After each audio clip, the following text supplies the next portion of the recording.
Summer is out. Being a senior in high school means that I have to get a job.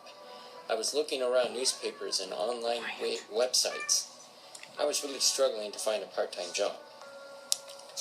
I finally went to the mall that was no more than a mile away from my house.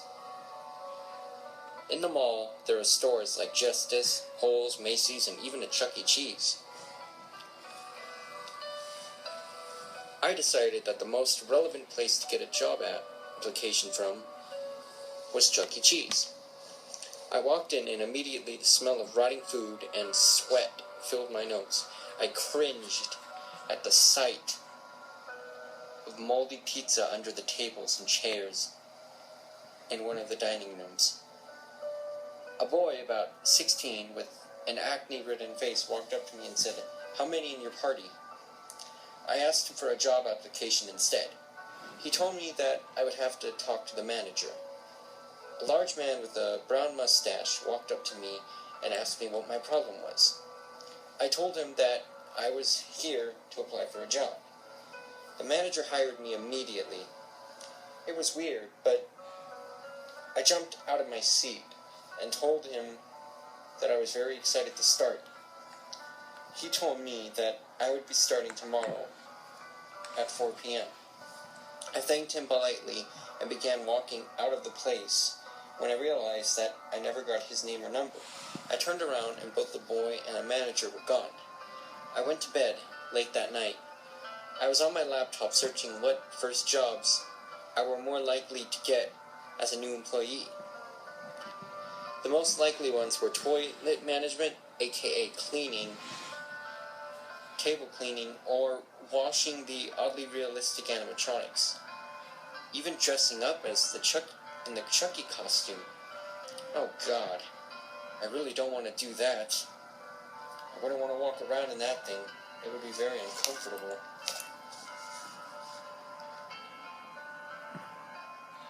I arrived at work 5 minutes early. I walked up to the entry desk.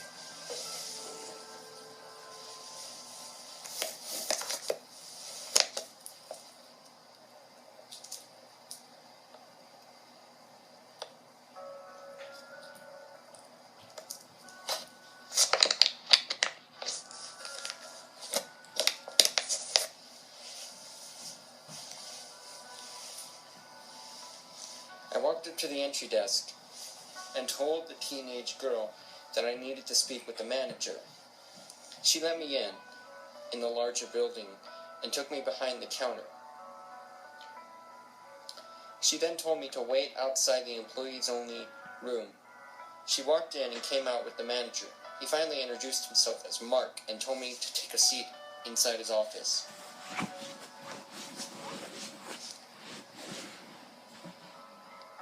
I found a generally intact seat in his office.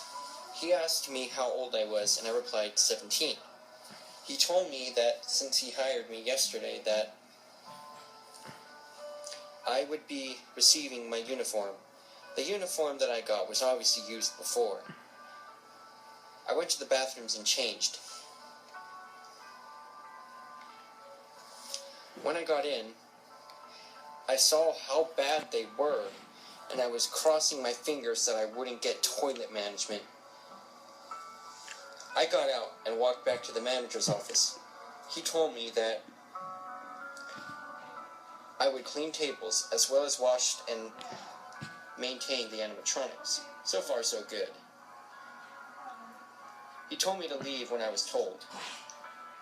I walked out and took a rag from one of the rooms, and I began to wash the tables when the animatronics started to put on a show. This was my cue to go backstage. There was a door to my right that stated, "Special access needed, do not enter." I followed the sign like any sane person. I sat in a fold-up chair and waited for the show to end before I went out and pulled the animals backstage. I was told earlier that after the shows, sometimes Chucky glitches out, and to stop this, I would have to spray some water on him using this purple squirt bottle. Mark also told me to wash him before and after shows.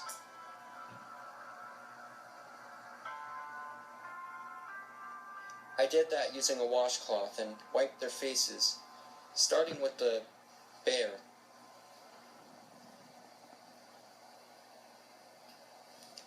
I worked my way right to left. Finally, I came up to Chucky, who was much dirtier than the others. I simply assumed that he was older and that the others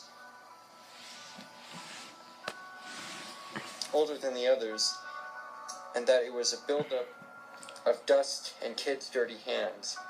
I washed him, the same as the others. I turned around to re-wet the cloth, and when I got up, Chucky's head was facing me, and creepy, realistic eyes gazed blankly at me.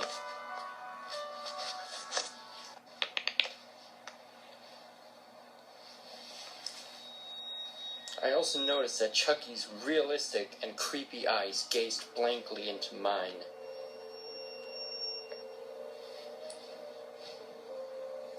I stood there frozen for at least 2 minutes. I thought that maybe he wasn't fully turned off, and I assumed nothing of it.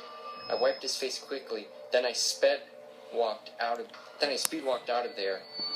I only didn't run because I was afraid that the other workers would think I was a coward. I resumed cleaning the party tables, and time seemed to pass quickly. Around 10 p.m., when the place was getting quiet, one of the workers said I could pack up and head home. I did so, and returned the uniform to the front desk. I didn't know what else to do with it, so I just left it there. I walked home, with only the moonlight to guide me. I got home around 10:45. It was a late night. I laid in my bed, about to fall asleep, when I heard something outside. I looked out my window into the dark night. The forest in front of my house, wasn't lit very well. But I could make out a strange figure outside. It was right-sized to be a middle-aged woman.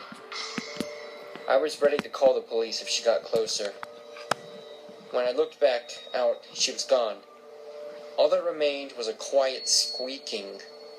I wanted to run to my parents, but my stepdad was one of those dads who want to toughen up his kids. I laid back in bed, and I soon fell fast asleep. When I walked into the Chuck E. Cheese, everyone was looking at me oddly. They were whispering as I walked by. One of the other employees told me to get the hell out as soon as I can. It was kind of weird. As he said that, he ran out of the building. I assumed that it was an elaborate prank. I walked backstage to where the animatronics were, and they were still in their normal places. They were in the normal places. A show would start in 30 minutes. I began to watch the robots as normal when I noticed that Chucky was closer and looking directly at me.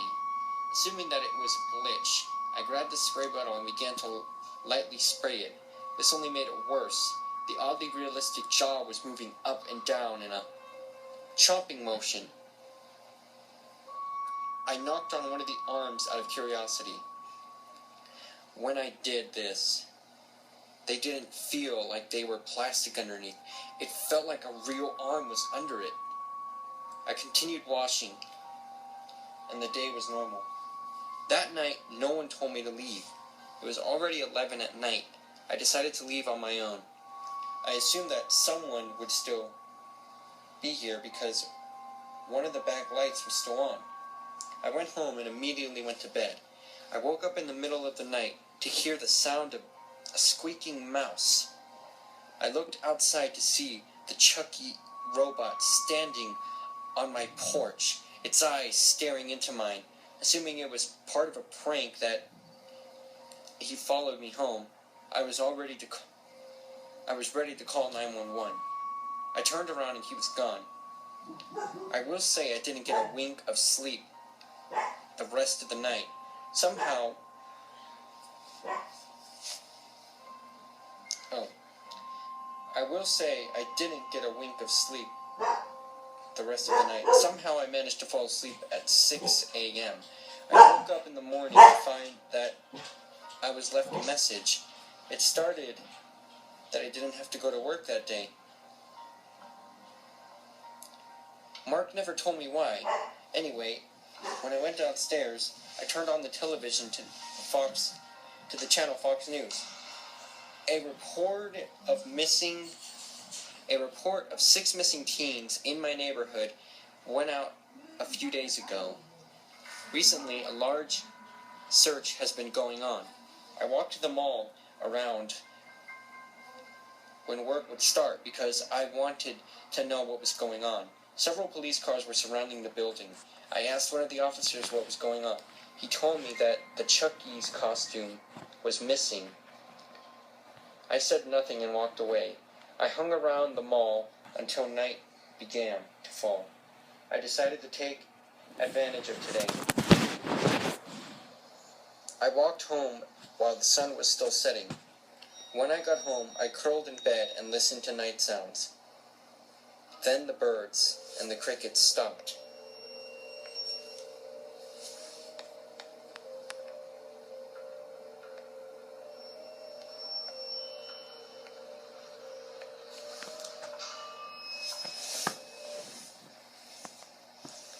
I got a call around 1 in the morning. It was Mark. This is what he said. Hey man, I'm real sorry. If he doesn't get fed, then... Well, look. You were a great kid, but to be honest with you, it needs to eat. The message stopped. I began to question the whole thing. I was ready to call 911. This prank had gone too far. I looked up only to see the Chucky suit.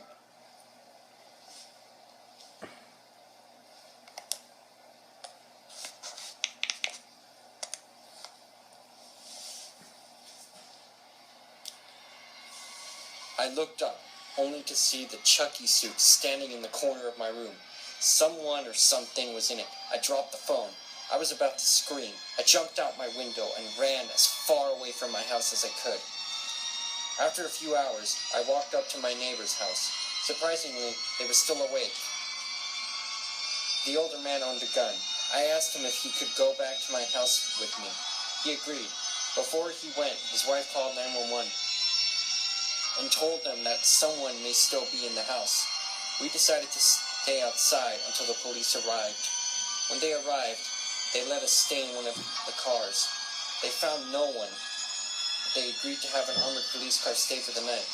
The next morning, I found out that the 6 missing teenagers were in the room that they said special access do not enter. Their bodies were a mess, beyond recognition. The Chucky suit was never found. When I look back onto it, I realized that I was lucky. I could have become one of those teens. Sometimes, when I'm awake at night, I can faintly hear the sounds of a mouse squeak.